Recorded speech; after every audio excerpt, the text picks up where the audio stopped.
আসসালামু আলাইকুম, স্বাগত জানাচ্ছি আর টিভি দুপুরের সংবাদে আপনাদের সঙ্গে আছি আমি ফারজানা তানি। দেশে ফেরার পর প্রথমবারের মতো প্রধান উপদেষ্টা ডক্টর মোহাম্মদ ইউনূসের সঙ্গে বৈঠক করবেন বিএনপি চেয়ারপারসন তারেক রহমান। সন্ধ্যায় রাষ্ট্রীয় অতিথি ভবন যমুনায় এই বৈঠকের কথা রয়েছে। প্রধান উপদেষ্টার প্রেস উইং থেকে এই তথ্য জানানো হয়। বৈঠকে নির্বাচন সহ গুরুত্বপূর্ণ নানা প্রসঙ্গ নিয়ে আলোচনা হতে পারে। এর আগে গত বছরের ১৩ জুন যুক্তরাজ্যের লন্ডনে প্রধান উপদেষ্টা ডক্টর মোহাম্মদ ইউনূসের সঙ্গে তারেক রহমানের প্রথমবার একান্তে বৈঠক হয়।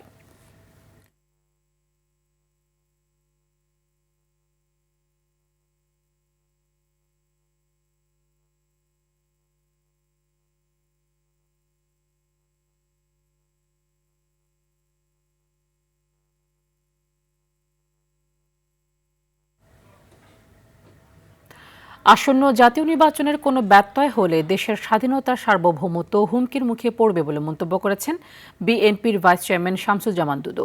এজন্য তিনি সরকারকে সজাগ ও সতর্ক থাকার আহ্বান জানান। সকালে জাতীয় প্রেস ক্লাবের সামনে বেগম খালেদা জিয়ার স্মরণে অসহায়দের মাঝে কম্বল বিতরণ অনুষ্ঠানে তিনি এসব কথা বলেন। শামসুজ্জামান দুদু আরও বলেন, স্বচ্ছ ও গ্রহণযোগ্য নির্বাচনের জন্য লেভেল প্লেয়িং ফিল্ড প্রয়োজন। সেই সঙ্গে আইনশৃঙ্খলা পরিস্থিতি ভালো হওয়া দরকার, কিন্তু নির্বাচন ঘিরে আইনশৃঙ্খলা পরিস্থিতির উন্নতি হয়নি জানিয়ে ক্ষোভ জানান শামসুজ্জামান দুদু।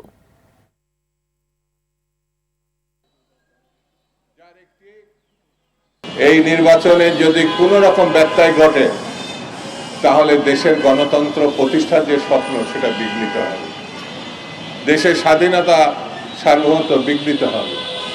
যেমন পার্শ্ববর্তী একটা দেশ বসেই আছে যেন আমরা ভালো একটি নির্বাচন করে গণতন্ত্রে উত্তরণ ঘটাতে না পারি।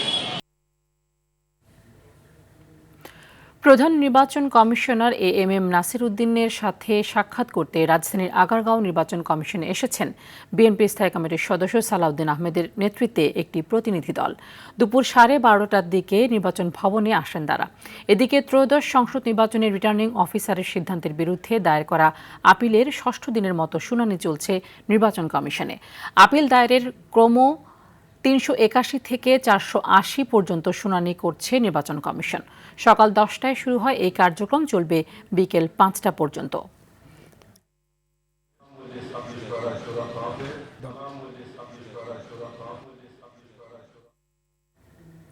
এ বিষয়ে জানতে আগারগাঁও নির্বাচন কমিশন থেকে সরাসরি যুক্ত হচ্ছেন সহকর্মী নাজবুল হুদা।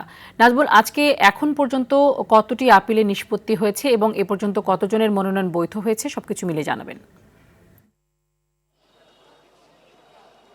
তানি, আজকে এখন পর্যন্ত প্রথমার্ধে 50 জনের আপিল শুনানি নিষ্পত্তি হয়েছে। তবে 50 জনের মধ্যে ঠিক কতজনের আবেদন মঞ্জুর বা না মঞ্জুর হয়েছে সেই তথ্য আমরা এখন পর্যন্ত জানতে পারিনি। এখন প্রথম ভাগের পরে যে বিরতি, সেই বিরতি রয়েছে এবং আজকের পরের যে ভাগ সেটি দুপুর 2:30টার পরে শুরু হবে। আপনাকে এবং 2:30টার পরে যারা অংশ নেবেন তারা কিন্তু এই মুহূর্তে তাদের যে অপেক্ষা কেন্দ্র রয়েছে সেই অপেক্ষা কেন্দ্রে তারা অপেক্ষা করছেন। আজকেও গতকালকের মতো 100 জনের শুনানি হবে এবং একটু জানিয়ে রাখতে চাই, কিছুক্ষণ আগেই 12:30টার কিছুটা পরে বিএনপির স্থায়ী কমিটির সদস্য সালাউদ্দিন আহমেদ তার নেতৃত্বে একটি প্রতিনিধি দল নির্বাচন কমিশনে আসেন এবং প্রধান নির্বাচন কমিশনের সঙ্গে তাদের সাক্ষাৎ করার কথা রয়েছে। তো ধারণা করা যাচ্ছে যে নির্বাচনের যেই পরিস্থিতি, সেই পরিস্থিতি নিয়েই তারা সার্বিক আলোচনা করবেন। এর মধ্যে পোস্টাল ব্যালট নিয়ে একটা বিতর্ক সৃষ্টি হয়েছে, সেই বিতর্কের বিষয়গুলো নিয়েও আলাপ করবেন এবং তাদের যেই পোস্টাল ব্যালটের যেই প্রতীক বিএনপির যে অভিযোগ ছিল যে উদ্দেশ্য প্রণোদিত মাঝখানে দেওয়া হয়েছে, সেই বিষয়গুলো হয়তো আলোচনা উঠে আসতে পারে। পাশাপাশি দ্বৈত নাগরিকত্বের কারণে যেসব প্রার্থিতা নিয়ে একটু জটিলতা সৃষ্টি হয়েছে সেই বিষয়গুলো নিয়েও হয়তো কথা বলবেন। তো সেটি আমরা বৈঠক শেষ হওয়ার পরেই জানতে পারবো। তো ইতিমধ্যে 723 জন সেই 723 জনের মনোনয়ন যাচাই বাছাই তাদের মনোনয়নপত্র বাতিল হয়। এর মধ্যে 645 জন আপিল করেন। তো তাদের নিষ্পত্তি পর্যায়ক্রমে চলবে। আগামীকাল, পরশু এবং সর্বশেষ 18 জানুয়ারি পর্যন্ত এই আপিল শুনানি চলতে থাকবে। তানি, ধন্যবাদ আপনাকে। গত 4 সেপ্টেম্বরের নির্বাচন কমিশনের গেজেটের সীমানা অনুযায়ী আগামী 12 ফেব্রুয়ারি পাবনা 1 ও 2 আসনে নির্বাচন করতে বাধা নেই বলে আদেশ দিয়েছেন আপিল বিভাগ। সকালে শুনানিতে এই আদেশ দিয়েছে প্রধান বিচারপতি নেতৃত্বাধীন আপিল বিভাগ। আপিল বিভাগের আদেশ অনুযায়ী সাঁথিয়া উপজেলাকে পাবনা 1 আসন এবং সুজানগর ও বেড়া মিলে পাবনা 2 আসন বলে গণ্য হবে।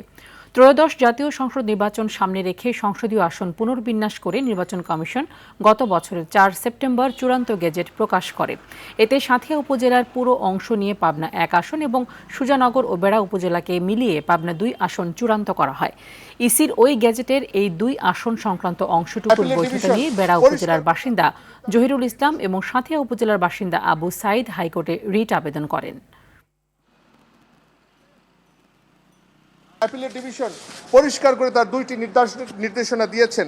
একটি হলো 68 অর্থাৎ পাবনা 1 জাতীয় সংসদের 69 অর্থাৎ Pabna 2 there election should be held according to the schedule, এবং সেটা কবে 4/9/2025 তারিখে নির্বাচন কমিশন যে গ্যাজেট দিয়েছে সেই গ্যাজেট অনুযায়ী, যেহেতু নির্বাচনী স্বার্থে এটা আরো বড় ধরনের অর্ডার আসবে এবং আমার মনে হয় অ্যাপিলেট ডিভিশন দীর্ঘ একটা অনেক লম্বা একটা অবজারভেশন দিয়ে দেবেন, সুতরাং আমাদের বিস্তারিত মন্তব্য করা ঠিক হবে না। পোস্টাল ব্যালটে ভোটারের ঘোষণাপত্র এবং প্রথম পাতায় একই নম্বর থাকায় ব্যক্তিগত গোপনীয়তা লঙ্ঘনের আশঙ্কা তৈরি হয়েছে।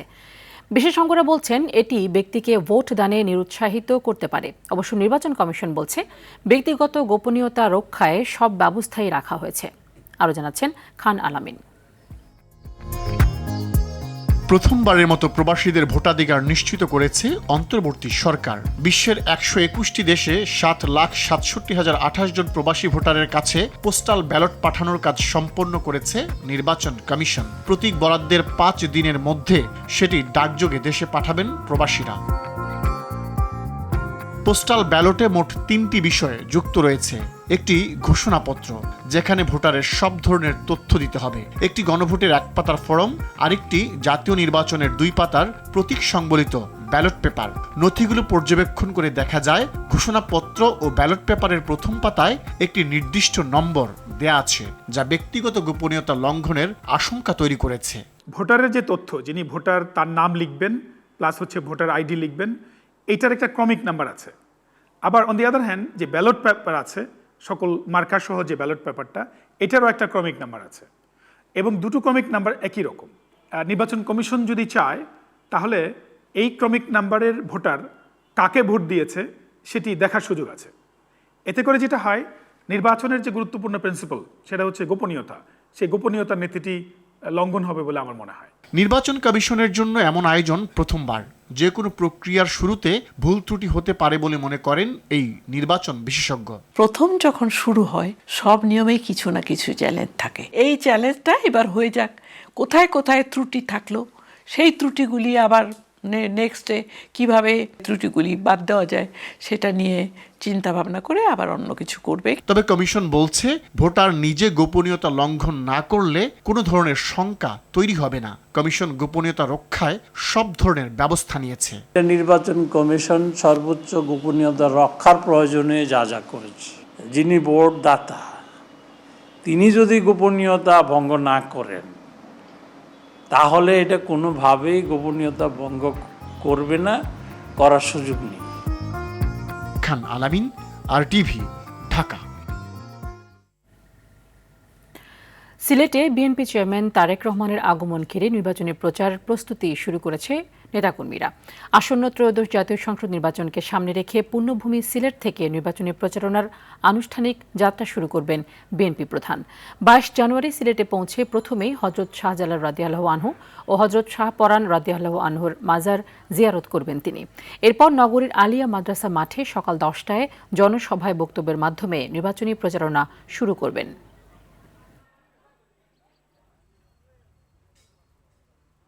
22 তারিখ সকাল 10 ঘটিকার সময় আলিয়া মাদ্রাসা ময়দানে সমাবেশ হবে এবং সেই সমাবেশে একটি ইতিহাস সৃষ্টি হবে। সেই সমাবেশে লক্ষ লক্ষ মানুষের উপস্থিতি ঘটবে সেটি আমরা বিশ্বাস করি, এই কারণে যে বিভিন্ন শ্রেণী পেশার মানুষ কিন্তু সেই সমাবেশকে সফল করার জন্য ইতিমধ্যে প্রস্তুতি সম্পন্ন করেছেন এবং আমরা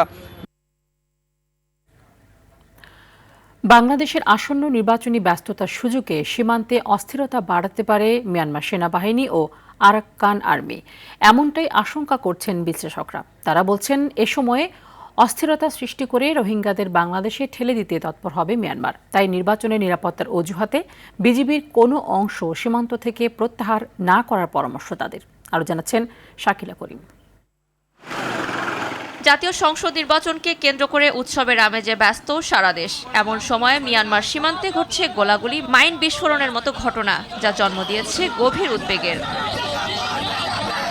আতঙ্ক আর অনিশ্চয়তায় দিন কাটাচ্ছেন সীমান্তবর্তী এলাকার বাসিন্দারা। ব্যাহত হচ্ছে স্বাভাবিক জীবনযাত্রা।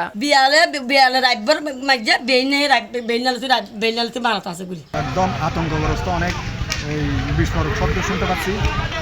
হঠাৎ রাত্রে দিনে কোনো ঠিক ঠিকানা নাই। বিস্ফোরণটা ফুটে গেছে, যাওয়ার পর সাথে সাথে ওরা পাটা ছিঁড়ে একদম হাতে নগদ করে গেছে। নিরাপত্তা বিশ্লেষকরা বলছেন আগে থেকেই আশঙ্কা করা হচ্ছিল বাংলাদেশের নির্বাচনের মুহূর্তে সীমান্তে উত্তেজনা সৃষ্টির চেষ্টা করবে মিয়ানমার। আরাকান আর্মি ও মিয়ানমার বাহিনীর পরিকল্পনা ও মূল উদ্দেশ্য একটাই, বাকি রোহিঙ্গাদেরও সীমান্তের এপারে ঠেলে দেওয়া। আমরা খুব সারপ্রাইজড হয়ে গিয়েছে তা নয়, এটা হওয়ার কথা অ্যান্টিসিপেট করেছিলাম, বলেছিলাম আমরা সবাই, এবং সরকারও আমার ধারণা তারাও জানে যে এই কাজটা হয়েছে। তো যেহেতু Bangladesh will be busy or already busy with the national election, সুতরাং এই অবস্থাটাকে বা এই বিশেষ সময়টাকে তারা বেছে নিবে। যত নির্বাচনের দিন আসবে তত বেশি কিন্তু এর সম্ভাবনা, অর্থাৎ বাকি যে রোহিঙ্গারা আছে সেই রোহিঙ্গাদেরকে বাংলাদেশে ফেরত পাঠানোর একটা প্রচেষ্টা আরাকান আর্মির যেমন থাকবে এবং টেসিট সাপোর্ট মিয়ানমার আর্মিরও থাকবে। এদিকে নির্বাচনের দায়িত্ব পালনের কথা চিন্তা করে সীমান্ত থেকে কোনো অতন্দ্র প্রহরীকে সরালে চরম খেসারত দিতে হবে বলেও মনে করেন বিশ্লেষকরা। বরং প্রতিটি পয়েন্ট সিলগালা করে রাখার পরামর্শ তাদের। সামনে ইলেকশন, সুতরাং আমি ওই বর্ডার থেকে কিছু মানে সিকিউরিটি ফোর্সেস দেশের সমতলে নিয়ে আসলাম, এই কাজটা যেন ভুলেও না করা হয়। আবার এট দ্য সেম টাইম কোনো আমাদের ভেতরে যারা রোহিঙ্গারা আছে তারা যেন কোনো অবস্থাতেই টেসিট হোক, ডাইরেক্ট হোক, ইনডাইরেক্ট সাপোর্ট যেন আবার আরসা বা যারা সন্ত্রাসী সংগঠনের সংগঠন আছে তাদেরকে যেন দিতে না পারে বা যেন না দেয়, সেই ব্যাপারে একদম কেয়ারফুল থাকতে হবে। আর একজন রোহিঙ্গাকেও বাংলাদেশে ঢুকতে না দেওয়ার প্রত্যয়ের পাশাপাশি সীমান্তের এপার ওপার গোয়েন্দা কার্যক্রম বাড়ানোরও জোর দেন এই নিরাপত্তা বিশ্লেষক।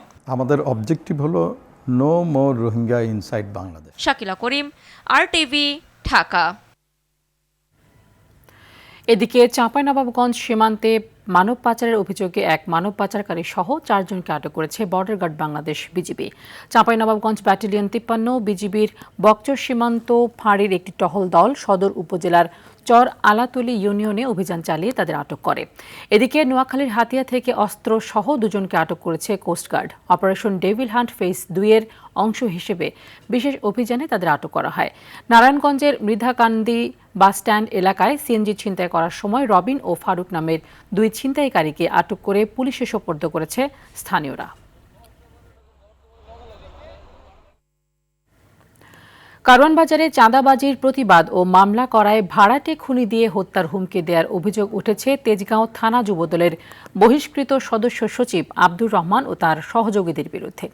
বেলায়েত হোসেন নামের এক ব্যবসায়ী এমন অভিযোগ করেন। এদিকে পরিবার সহ মেরে ফেলার হুমকি দিয়ে মামলার বাদী আবু বক্কর সিদ্দিককে তুলে নিয়ে মিথ্যা বয়ান লিখিয়ে জোর করে জামিন নিয়েছে অভিযুক্তরা।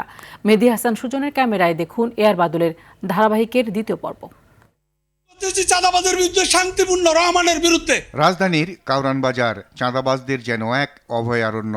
শেখ হাসিনা পালানোর পর শুধু চাঁদাবাজ বদলেছে, বন্ধ হয়নি চাঁদাবাজি। চাঁদা দিতে দিতে দেয়ালে পিঠ ঠেকে যাওয়ায় চাঁদাবাজি বন্ধের দাবিতে রাস্তায় নামেন ব্যবসায়ীরা। মানববন্ধন করেন তারা। জোর করে ব্যবসায়ীদের টাকা হাতিয়ে নেওয়া চক্রটি এতটাই শক্তিশালী যে সেই মানববন্ধনেও হামলা চালায় তারা। চাঁদাবাজি এবং হামলার ঘটনায় আব্দুর রহমান, জসিম ওরফে কারেন্ট জসিম, ফারুক গাজী ওরফে ভাগিনা ফারুক, সাদ্দাম, বিল্লাল ওরফে রেললাইন বিল্লাল সহ 30 এবং অজ্ঞাত আরও 30 থেকে 40 জনকে আসামি করে মামলা হয়। মামলার বাদীকে পরিবার সহ হত্যার হুমকি দিয়ে রায়ের বাজার এলাকা থেকে আসামিরা অস্ত্রের মুখে তুলে নিয়ে যায় আদালতে। সেখানে আসামিদের নিজেদের লেখা বয়ানে জোর করে স্বাক্ষর নেন তারা। এ সময় বাদীকে মেরে ফেলার ভয় দেখিয়ে তাকে দিয়ে জামিন করিয়ে নেন অভিযুক্তরা। পুলিশের খাতায় পলাতক হলেও ওই সময় উপস্থিত ছিলেন প্রধান আসামি আব্দুর রহমান। আমার তো গাড়ি কিনে নিয়েছে, এটা সিএনজি করে নিয়ে গেছে। ওরা ৬০ জন ছিল। আমার জীবনের নিরাপত্তার জন্য, আমার পারিবারিক নিরাপত্তার জন্য ইয়েতে সিগনেচার দিচ্ছে কাগজে। বেলায়েত হোসেন নামে এই ব্যবসায়ী চাঁদাবাজি বন্ধে, মানববন্ধন এবং মামলায় সক্রিয় ভূমিকা রাখেন। পরে তাকে প্রকাশ্যে হত্যার হুমকি দেন আব্দুর রহমান চক্র। কারণেই আমি কেন চাঁদাবাজির বিরুদ্ধে কথা বললাম, 30 তারিখে আমাকে ওই হুমকি দেয়, আমাকে সরাসরি হুমকি দেয়, আমাকে মেরে ফেলবে, 3 কোটি টাকা বাজেট করছে। তারপরে দিয়া 5 তারিখে আমার বাদী আবু বকর সিদ্দিককে বললো যে বেলায়েত সাহেবকে দুনিয়ার থেকে সরাই দিব, 5 কোটি টাকা লাগলে 5 কোটি টাকাই দিব, কিন্তু তাকে রাখবো না, তাকে সরিয়ে দিব। ওই যে মিডিয়াতে কথা বলার কারণে এটাই আমার দোষ, চাঁদাবাজির বিরুদ্ধে কথা বলা। মাননীয় প্রধান উপদেষ্টা, আমাদের স্বরাষ্ট্র উপদেষ্টা, স্বরাষ্ট্র সচিব, পুলিশের আইজিপি, পুলিশ কমিশনার থেকে আরম্ভ করে সকলকে আমরা জানান দিয়েছি, লিখিত জানান দিয়েছি। এরপরও সে আমাদেরকে হুমকি দিচ্ছে, তাহলে চিন্তা করেন যে তার হাত কত উপরে। এর প্রতিকার না হলে বা চাঁদাবাজরা ফিরে এলে কঠোর আন্দোলনের হুঁশিয়ারি ব্যবসায়ীদের। যে ওই যেই সমস্ত চাঁদাবাজি করছে, এটা শাস্তি অবশ্যই সরকারের পক্ষ থেকে আমরা দাবি জানাচ্ছি। পলাতক থাকায় যোগাযোগ করেও বক্তব্য পাওয়া যায়নি অভিযুক্ত আব্দুর রহমানের। এবং ব্যবসায়ী মিলা আমরা 20-25 জন মিলা। আর বাদল, RTV, ঢাকা। বাংলাদেশ সহ বিশ্বের 75টি দেশের নাগরিকদের জন্য ভিসা প্রদান পুরোপুরি স্থগিতের সিদ্ধান্ত নিয়েছে যুক্তরাষ্ট্র। আগামী 21 জানুয়ারি থেকে কার্যকর হতে যাওয়া এই নির্দেশনায় ব্যাপক উদ্বেগ তৈরি হয়েছে সংশ্লিষ্ট দেশগুলোতে। বিস্তারিত জানাচ্ছেন আরাফাত ইয়াসার। কঠোর হচ্ছে যুক্তরাষ্ট্রের অভিবাসন নীতি। বাংলাদেশ সহ বিশ্বের 75টি দেশের নাগরিকদের জন্য যুক্তরাষ্ট্রের ভিসা প্রদান স্থগিত করা হচ্ছে। মার্কিন সংবাদ মাধ্যম ফক্স নিউজের প্রতিবেদনে বলা হয়েছে, আগামী 21 জানুয়ারি থেকে এই সিদ্ধান্ত কার্যকর করা হবে। ফলে এসব দেশের নাগরিকরা নতুন করে কোনো ধরনের মার্কিন ভিসা পাবেন না। প্রতিবেদনে বলা হয়, যেসব দেশের নাগরিকরা যুক্তরাষ্ট্রে প্রবেশের পর দেশটির সরকারি সহায়তা বা সামাজিক সুরক্ষা কর্মসূচির ওপর বেশি নির্ভরশীল হয়ে পড়েন, মূলত তাদের প্রবেশ ঠেকাতেই এই পদক্ষেপ। যুক্তরাষ্ট্রের পররাষ্ট্র মন্ত্রণালয় ইতোমধ্যে সংশ্লিষ্ট 75টি দেশের কনসুলার অফিসে জরুরি নির্দেশনা পাঠিয়েছে। নির্দেশনায় জানানো হয়েছে, ভিসা যাচাই বাছাই প্রক্রিয়া নতুন করে পর্যালোচনা করা হবে। এই পুনঃনিরীক্ষণ চলাকালীন নির্দিষ্ট ওই দেশগুলোর সব ধরনের ভিসা আবেদন প্রত্যাখ্যান করতে বলা হয়েছে। পররাষ্ট্র মন্ত্রণালয়ের মুখপাত্র টমি পিগট বলেন, বিদেশি নাগরিকরা যাতে যুক্তরাষ্ট্রের সরকারি ভাতা বা সুযোগ সুবিধার ওপর নির্ভরশীল হতে না পারেন, সেই জন্যই এই সিদ্ধান্ত নেওয়া হয়েছে। তবে কতদিন এই ভিসা স্থগিতাদেশ কার্যকর থাকবে সেই বিষয়ে নির্দিষ্ট কোনো সময়সীমা জানানো হয়নি। এর আগে চলতি মাসের 4 জানুয়ারি যুক্তরাষ্ট্রের প্রেসিডেন্ট ডোনাল্ড ট্রাম্প অভিবাসীদের মধ্যে কোন দেশের নাগরিকরা বেশি সরকারি সহায়তা নিচ্ছেন সেই তালিকা প্রকাশ করেন। সেখানে বাংলাদেশ ছিল 19তম অবস্থানে। তালিকা অনুযায়ী যুক্তরাষ্ট্রে বসবাসরত বাংলাদেশি অভিবাসী পরিবারের 54.8% সরকারি সুবিধা গ্রহণ করে থাকে। এই সিদ্ধান্ত অভিবাসন নীতিতে যুক্তরাষ্ট্রের আরও কঠোর অবস্থানেরই ইঙ্গিত দিচ্ছে, যা অনেক দেশের নাগরিকদের জন্য নতুন অনিশ্চয়তা তৈরি করছে বলে মনে করছেন বিশ্লেষকরা। আরাফাত ইয়াসার, RTV। আপসহীন অপরাজেয় নেত্রী ও সাবেক প্রধানমন্ত্রী বেগম খালেদা জিয়ার স্মরণে নাগরিক শোক সভার আয়োজন করেছে নাগরিক সমাজ। আগামীকাল শুক্রবার বাদ জুমা জাতীয় সংসদের ভবনের দক্ষিণ প্লাজায় আয়োজিত শোক সভায় দেশের বিশিষ্ট নাগরিক, বুদ্ধিজীবী, পেশাজীবী ও বিভিন্ন শ্রেণী পেশার প্রতিনিধিগণ উপস্থিত থেকে তাদের বক্তব্য প্রদান করবেন। সভায় সভাপতিত্ব করবেন সাবেক প্রধান বিচারপতি ডক্টর সৈয়দ JR মুদাসির হোসেন। আয়োজকরা জানান, শোক সভাটি কোনো রাজনৈতিক দলের কর্মসূচি নয়, এটি নাগরিক সমাজের পক্ষ থেকে আয়োজিত একটি মানবিক, মর্যাদাপূর্ণ ও স্মরণানুষ্ঠানের মূলক সভা। শোক সভায় সাদা প্যান্ট, কালো শার্ট, পাঞ্জাবি পরে যাওয়ার অনুরোধ জানিয়েছেন আয়োজকরা। লাইট হাউস ইন্টারন্যাশনাল স্কুলে বার্ষিক ক্রীড়া প্রতিযোগিতা 2025 অনুষ্ঠিত হয়েছে। ধানমন্ডি রিয়াগোপ মহিলা ক্রীড়া কমপ্লেক্সে আনন্দঘন পরিবেশে এটি অনুষ্ঠিত হয়।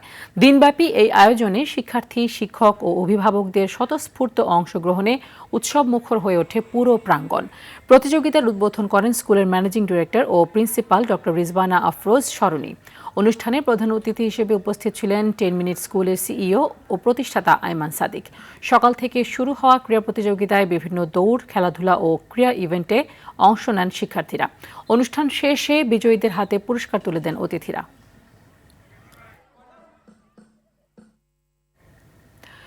সুস্থ নারী মানে সুস্থ আগামী প্রজন্ম প্রতিপাদ্য নিয়ে ঢাকা বিশ্ববিদ্যালয়ে অনুষ্ঠিত হলো স্যানিটারি ন্যাপকিন বিতরণ ক্যাম্পেইন। দুপুরে শামসুন্নাহার হল রুমে ন্যাপকিন বিতরণ ক্যাম্পেইন অনুষ্ঠিত হয়েছে। অনুষ্ঠানে ঢাকা বিশ্ববিদ্যালয় প্রভিসি প্রশাসন অধ্যাপক doctor Saima Haque Bidisha, DUCSU VP Sadik Kayem, Shamsunnahar hall প্রাধ্যক্ষ Nasrin Sultana, AB group MD Mohammad Abul Hossain, AGM Mohammad FK Mamun সহ হলের ছাত্রী ও বিশ্ববিদ্যালয় প্রশাসন উপস্থিত ছিলেন। হাই কেয়ার বেবি ও female hygiene products AB group সৌজন্যে ঢাকা বিশ্ববিদ্যালয় কেন্দ্রীয় ছাত্র সংসদ আয়োজনে শামসুন্নাহার হলের ছাত্রীদের মাঝে ন্যাপকিন বিতরণ করা হয়। দুপুরের সংবাদ এ পর্যন্তই। জেলার সংবাদ বিকেল 4:45টায় দেখার আমন্ত্রণ রইল। ধন্যবাদ সবাইকে।